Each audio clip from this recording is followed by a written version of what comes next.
2019 সালের ফেব্রুয়ারি ভারত নিয়ন্ত্রিত কাশ্মীরে একটি আত্মঘাতী বোমা হামলার ঘটনা ঘটে। এর জেরে পাকিস্তানের ভূখণ্ডে বিমান হামলা চালায় ভারত।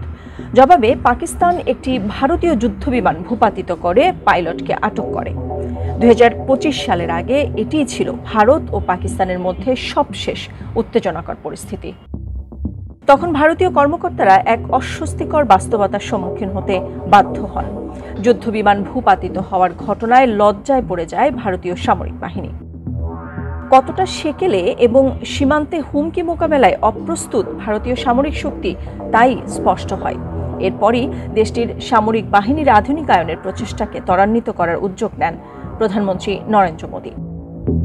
সামরিক বাহিনীতে বিনিয়োগ করেন কয়েকশো কোটি ডলার, অস্ত্র কিনতে নতুন আন্তর্জাতিক মিত্র খুঁজে নেন, দেশীয়ভাবে প্রতিরক্ষা সরঞ্জাম উৎপাদন বাড়ান।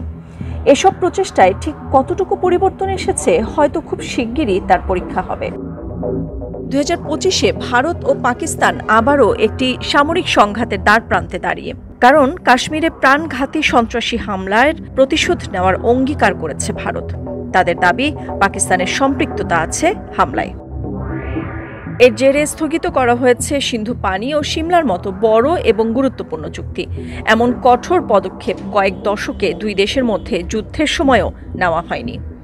এছাড়াও পারমাণবিক শক্তিধর এই দুই দেশের মধ্যে কূটনৈতিক যোগাযোগ বেশ কয়েক বছর আগেই অনেকটা বন্ধ হয়ে আছে। বিশ্লেষকরা বলছেন, ভারতের সামরিক বাহিনী এখনও আধুনিকায়নের পর্যায়ে রয়েছে। এ অবস্থায় দুর্বলতা ফাঁস হওয়ার ভয়ে জবাব দেওয়ার ক্ষেত্রে সংযমী হতে পারে ভারত।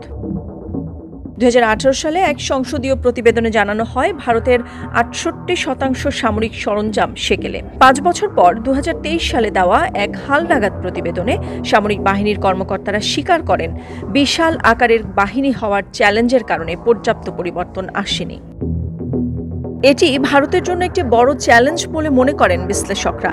এসব সীমাবদ্ধতার কারণে নরেন্দ্র মোদী তুলনামূলক সুনির্দিষ্ট লক্ষ্যভিত্তিক হামলার পথ বেছে নিতে পারেন বলে মত তাদের। পাকিস্তানের সামরিক বাহিনীকে খুবই সহজেই প্রতিহত করতে পারবে বলে ভারত আত্মবিশ্বাস দেখালেও বাস্তবে এ দাবির যদি পরীক্ষা নেওয়া হয়, তাহলে ভারতের আরেক প্রতিবেশী চীন তাতে নিবিড় নজর রাখবে বলেও মত বিশেষজ্ঞদের। সাম্প্রতিক বছরগুলোতে সীমান্তে পাকিস্তানের চেয়ে চীনকে বড় সংকট হিসেবে বিবেচনা করছে ভারত। বিশেষ করে 2020 সালে হিমালয়ের উঁচু এলাকায় দুই দেশের সেনাদের মধ্যে প্রাণঘাতী সংঘর্ষ এবং ভারতীয় ভূখণ্ডে চীনাদের বারবার অনুপ্রবেশের পর থেকে এ অবস্থা তৈরি হয়। ফলে দেশটির সামরিক নেতৃত্বকে দুই ফ্রন্টে লড়তে হবে।